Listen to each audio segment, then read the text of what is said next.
Hello friends, कैसे हैं आप सब? बढ़िया। चलिए अभी हम सीजी टेट 2024 का पेपर फर्स्ट, उस पेपर फर्स्ट का हम हिंदी का टॉपिक जो है उसके सारे के सारे क्वेश्चंस के आंसर्स देखने जा रहे हैं।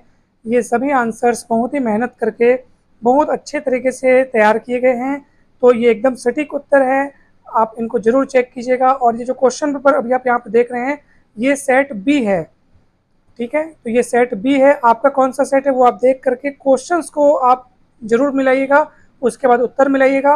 और आप सभी की जानकारी के लिए हम बता दें कि इसी पेपर का यानी कि सेट बी का पेपर फर्स्ट का सेट बी जो है उसका गणित का और बाल विकास और शिक्षा शास्त्र और गणित दोनों के ही आंसर की अपलोड किए जा चुके हैं। आप जरूर इस चैनल पर जाइए, आपको उसके आंसर्स मिलेंगे। इसके ठीक पहला वाला वीडियो जो है वो बाल विकास एवं शिक्षा शास्त्र का है और उसके पहले गणित का वीडियो अपलोड किया जा चुका है। पूरा सॉल्यूशन सहित गणित का वीडियो आप देखेंगे, आपको पूरा हर एक उत्तर सॉल्यूशन सहित मिलेगा, आप जरूर देखिएगा। तो चलिए हम जल्दी से शुरू करते हैं। क्वेश्चन नंबर 34वां, ठीक है, यहाँ से हिंदी का चालू हुआ है। जिसका कोई शत्रु न हो, इस वाक्यांश के लिए एक शब्द संभावित उत्तरों में से चुनकर लिखिए। तो इसका सही उत्तर है ऑप्शन सी, अजात शत्रु। तो अजात शत्रु हम किसको कहते हैं? जिसका कोई शत्रु ना हो, ठीक है।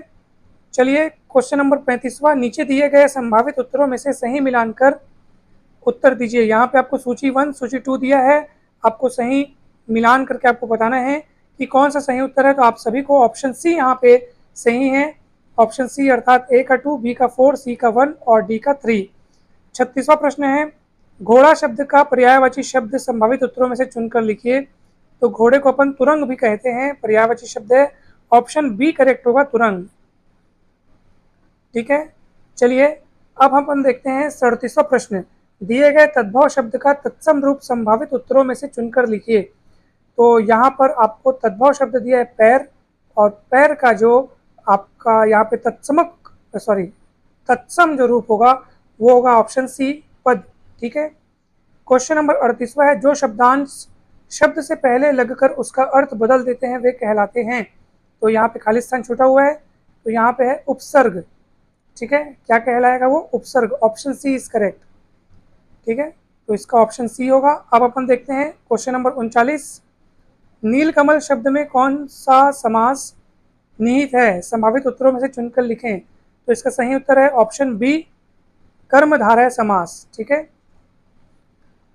अगला क्वेश्चन, क्वेश्चन नंबर 40, दिए गए अनेकार्थी शब्दों का सही मेल कीजिए। सूची 1 सूची 2 दिया है, आपको बताना है कि सही मेल कौन सा है। इसका सही उत्तर है ऑप्शन सी, ए का चौथा, बी का पहला, सी का दूसरा, डी का तीसरा, ठीक है। देख लो आप, गति को अपन हालत या चाल भी कहते हैं, और पानी को अपन जल कहते हैं, ठीक है, जल, चमक। सी क्या है? अर्थ, अर्थ को अपन क्या कहते हैं? अर्थ को अपन कहते हैं धन, मतलब। और डी यानी कनक, कनक को अपन कहते हैं सोना, धतुरा। ओके, ये निकार्थी शब्दों का अपन सही मिलान किए हैं। अब अपन देखते हैं क्वेश्चन नंबर 41, दिए गए प्रत्ययों से मिलान कर सही जोड़ी बनाइए। इसमें भी सूची 1 सूची 2 है, आपको मिलान करके सही बनाना है। तो इसका ऑप्शन सी करेक्ट है, ए का चौथा, बी का तीसरा, सी का दूसरा, डी का पहला, ये ऐसी जोड़ी बनेगी इनकी। आप सभी देखिए क्वेश्चन नंबर 42, दास्ता शब्द संज्ञा के कौन से प्रकार के अंतर्गत आता है? तो इसका सही उत्तर है ऑप्शन बी, भाववाचक संज्ञा, ठीक है। प्रश्न क्रमांक 43 को देखो, जिसे देखो वही मोबाइल से खेल रहा है, उपरोक्त वाक्य में कौन सा सर्वनाम है? संभावित उत्तरों में से चुनकर लिखिए। ऑप्शन डी करेक्ट, संबंधवाचक सर्वनाम। प्रश्न क्रमांक 44, तुम बहुत मिठाई खाते हो, उपरोक्त वाक्य में कौन सा विशेषण है? ठीक है, उपरोक्त वाक्य में कौन सा विशेषण है? संभावित उत्तरों में से चुनकर लिखिए। इसका सही उत्तर है ऑप्शन सी, अनिश्चित परिमाणवाचक विशेषण। अगला क्वेश्चन है क्वेश्चन नंबर 45, वाक्य के कौन से अंग होते हैं? संभावित उत्तर चुनकर लिखिए। तो इसका सही उत्तर ऑप्शन सी, उद्देश्य और विधेय। अगला क्वेश्चन, प्रश्न क्रमांक 46, यदि वर्षा होगी तो फसल अच्छी होगी, संभावित उत्तरों में से वाक्य के सही प्रकार को चुनिए। इसका सही उत्तर है ऑप्शन डी, संकेतवाचक वाक्य। अगला प्रश्न, प्रश्न क्रमांक 47, नीचे दिए वाक्य को शुद्ध रूप में लिखिए। मुझे चाय 1 गर्म कप चाहिए। तो इसका सही उत्तर ऑप्शन सी, मुझे 1 कप गर्म चाय चाहिए। 48वां प्रश्न, आम के आम गुठलियों के दाम, इस लोकोक्ति का अर्थ संभावित उत्तरों में से चुनकर लिखिए। इसका सही उत्तर है ऑप्शन सी, दोहरा लाभ लेना। अगला क्वेश्चन, दिए गए मुहावरों का अर्थ सहित समुचित मिलान कीजिए। यहाँ पे आपको 2 सूचियाँ दी गई हैं जिनमें आपको मुहावरों के अर्थ का सही मिलान करना है। तो इसका सही उत्तर है ऑप्शन बी, ए का तीसरा, बी का पहला, सी का चौथा, डी का दूसरा। इस तरीके से ये जोड़ी मिलेगी यहाँ पे। ठीक है, बिल्लियाँ उछलना का होगा बहुत प्रसन्न होना, आंखों में खटकना का होगा बुरा लगना, हाथ धो बैठना का होगा आपका खो देना, और हाथ लगना का होगा मिलना। ठीक है, तो इस तरह से ऑप्शन बी जो होगा वो करेक्ट होगा। 50वां प्रश्न है, दिए गए शब्दों को क्रम से जमा कर लोकोक्ति को पूर्ण कीजिए। ये आपको 4 शब्द दिए गए हैं, इनको क्रम से जमाना है, लोकोक्ति को पूर्ण करना है। तो ये तो बहुत फेमस लोकोक्ति आप सभी जानते होंगे, अधजल गगरी छलकत जाए। तो ये अगर हम इनको लिखें तो इनके क्रमांक को अगर देखें तो ऑप्शन डी करेक्ट बैठता है, अधजल गगरी छलकत जाए। ठीक है, ऑप्शन डी करेक्ट ऑप्शन है। 51वां सवाल देखिए, स्वयं अपनी हानि करना, इस वाक्यांश के लिए उपयुक्त मुहावरा चुनकर लिखिए। तो इसका ऑप्शन डी सही है। डी ऑप्शन में देखो क्या लिखा है, अपने पैर पर कुल्हाड़ी मारना। ठीक है, यानी खुद की हानि खुद करना, स्वयं अपनी हानि करना। चलिए प्रश्न क्रमांक 52वां देखिए, बच्चों में भाषा अर्जन की क्षमता, तो इसका सही उत्तर है ऑप्शन ए, जन्मजात होती है। ठीक है, 53वां सवाल है, बच्चे अपनी भाषा में तर्क करने व अवधारणा बनाने में सक्षम हो जाते हैं।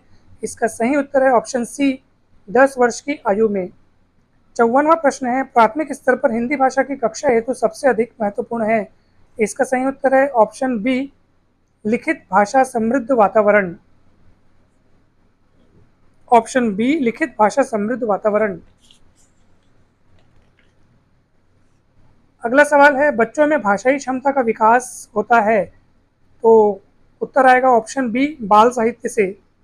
56वां सवाल है, प्रारंभिक स्तर में लेखन कौशल के विकास की शुरुआत करनी चाहिए। इसका सही उत्तर है ऑप्शन सी, मनचाही आड़ी तिरछी लाइन खिंचवा करके, मतलब खिंचवा कर। ठीक है, मनचाही आड़ी तिरछी लाइन खिंचवा कर, ऑप्शन सी करेक्ट। 57वां सवाल है, पढ़ना व सुनना कौशल में मुख्य रूप से निहित है। तो इसका सही उत्तर है ऑप्शन डी, उपरोक्त सभी, अर्थात ध्यान केंद्रित होना, समझ होना, लय व हाव भाव होना। ठीक है, तो इसका सही उत्तर क्या आएगा, ऑप्शन डी आएगा, उपरोक्त सभी। चलिए देखते हैं 58वां सवाल, भाषा के सभी पक्ष और योग्यता की जांच हेतु होना चाहिए। तो 4 ऑप्शन दिए गए हैं, इसका सही उत्तर होगा ऑप्शन डी, सतत मूल्यांकन। 59वां प्रश्न है, लेखन कौशल के समुचित आकलन के लिए सबसे उपयुक्त विधि है। तो इसका सही उत्तर है ऑप्शन बी, सुलेख। ठीक है, 60वां सवाल है, भाषाई कौशल के आकलन के संबंध में सत्य कथन है। भाषाई कौशल के आकलन के संबंध में सत्य कथन है। तो इसका सही उत्तर है ऑप्शन बी, भाषाई कौशल को अन्य विषय की कक्षा में भी परखा जा सकता है। तो ऑप्शन बी इज करेक्ट। तो दोस्तों ये पूरे 30 सवाल रहे हिंदी के, आप सभी ने इनके उत्तर देखे। मुझे आशा है कि ये वीडियो आपको काफ़ी पसंद आया होगा। आप सभी अपने अपने सेट अनुसार अपने अपने प्रश्नों के उत्तर को मिलान कर लीजिए। ये क्वेश्चन पेपर का सेट बी था, आप अपने सेट के अनुसार उत्तर को जरूर देखिएगा। एक बार फिर से हम बता रहे हैं कि गणित और बाल विकास एवं शिक्षा शास्त्र के आंसर्स पहले ही अपलोड किए जा चुके हैं, आप ज़रूर उन वीडियोस को देखिए। अगर उन वीडियोस का लिंक आपको न मिले इस चैनल में तो आप हमें व्हाट्सएप पर मैसेज करें, हमारा नंबर डिस्क्रिप्शन बॉक्स में दिया हुआ है, हम आपको उनका लिंक सेंड करेंगे। और एक खास और महत्वपूर्ण बात यह है कि आपको इस चैनल में शिक्षक भर्ती परीक्षा और सहायक शिक्षक भर्ती परीक्षा के साथ साथ कॉम्पिटिटिव मैथ्स का आपको संपूर्ण वीडियोस का प्लेलिस्ट मिलेगा। वीडियोस कम से कम 350 से ऊपर वीडियोस ऑलरेडी अपलोड किए जा चुके हैं, तो आप जरूर उन वीडियोस का लाभ उठाएं।